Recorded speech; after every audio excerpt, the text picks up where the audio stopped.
बाल गोविंदा में पाठ 12 कहानी लेखन। आपके व्याकरण की बुक के अंदर जो पुस्तक है उसमें मित्रता पहली और दूसरी शेर और चूहे की कहानी दी गई है। तो बच्चों, कहानी कैसे लिखी जाती है वह देखते हैं।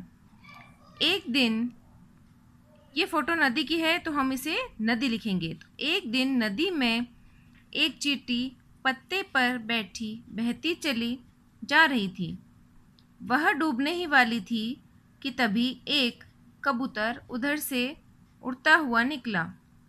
चींटी को डूबते हुए देखकर कबूतर को उस पर दया आ गई। उसने पत्ते समेत चींटी को नदी से बाहर निकाल दिया। इस प्रकार जिस पेड़ पर कबूतर रहता था, चींटी भी उसी पेड़ के नीचे रहने लगी। दोनों में खूब मित्रता हो गई। कुछ दिनों बाद एक शिकारी उधर से निकला। उसने पेड़ की डाल पर बेखबर बैठे कबूतर को देखकर उस पर तीर चलाना चाहा। अपने मित्र को संकट में देखकर उसे बचाने का उपाय सोचते हुए चींटी शिकारी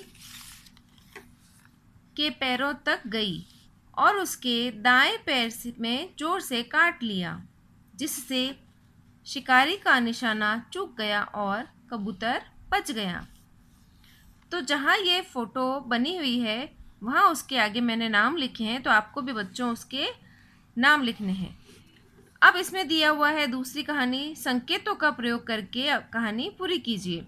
ये है अभ्यास के लिए, तो आप अपनी अभ्यास पुस्तिका में इसी कहानी को लिखेंगे। शिकारी, चूहा, जाल, नींद, गुफा, पंजों में, उपकार, काट, छोटे बड़े, दांतों, मदद, दहाड़ने, डर, धन्यवाद, शेर, माफ। अब कहानी है। एक बार एक शेर अपनी गुफा में सो रहा था। तभी एक चूहा आकर शेर के ऊपर कूदने लगा, जिससे शेर की नींद टूट गई। शेर ने गुस्से से चूहे को पंजों में जकड़ लिया। चूहा बहुत डर गया। उसने डरते हुए कहा, शेर राजा, मुझे माफ़ कर दीजिए। आज मुझे जाने दीजिए।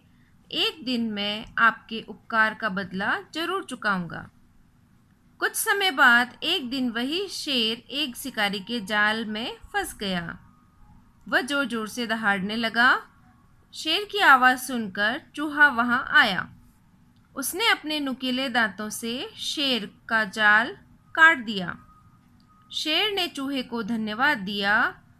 उस दिन से शेर समझ गया कि कभी छोटे बड़े का भेदभाव नहीं करना चाहिए, हमेशा सबकी मदद करनी चाहिए।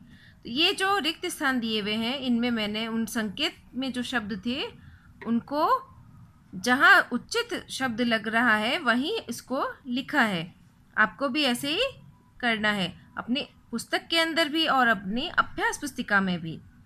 शिक्षा इससे क्या मिलती है कहानी से? हमें किसी को भी छोटा नहीं समझना चाहिए तथा किए गए उपकार का फल अवश्य मिलता है। तो हमें इस कहानी से यह शिक्षा मिलती है।